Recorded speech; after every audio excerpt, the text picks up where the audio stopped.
He's fed, walked, bathed, and tired out. They settled down in their kennel for a nap, and I picked up the baked mac and cheese I was bringing as my contribution to our weekly Sunday lunch. Evelyn lived about 5 minutes away from Kelsey, which is another reason I did not mind house-sitting for her. If I wasn't staying at Kelsey's, it would have been a good 45-minute drive for me. As much as I loved the idea of living at the beach, I opted to live close to my job instead. I think Evelyn was pleased with that decision as well. She didn't bring it up often, but she was still worried about her past coming back to haunt her, even though her dark past was almost 40 years ago. She had sat me down for a serious discussion about it only once in the 16 years that I had known her. I thought about the last time we had the talk, back when I was about to graduate high school and head out into the world. I knocked on the door and let myself in as usual.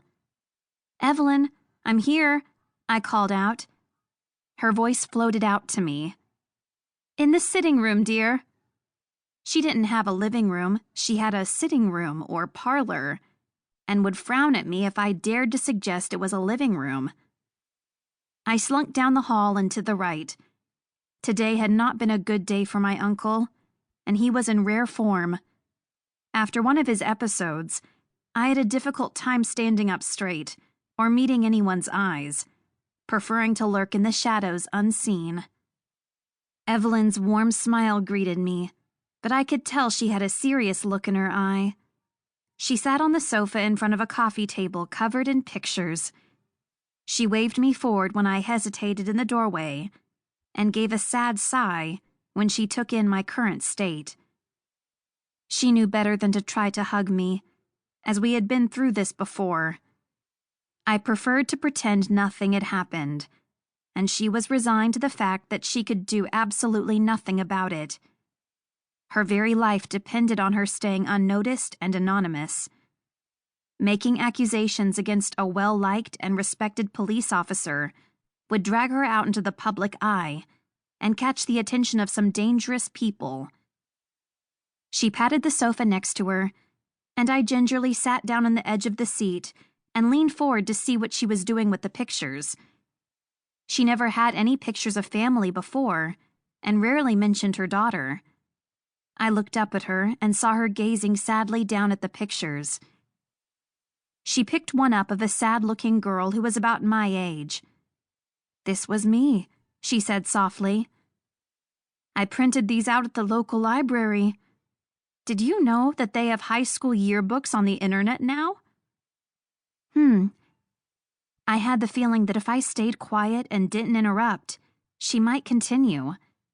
Evelyn had never opened the door to her past before, and I was eager to see what I could before that door slammed shut again. She picked up other photos one by one. There were some that looked more recent, maybe from the 80s or 90s. They were posed photos taken of different high school clubs, but all had one girl in common. I'm guessing that was her daughter. She didn't say anything as she gazed at the pictures with a sense of nostalgia, and it was killing me not to ask any questions. I finally blurted out, "Are these of your family? That's great that you were able to find those."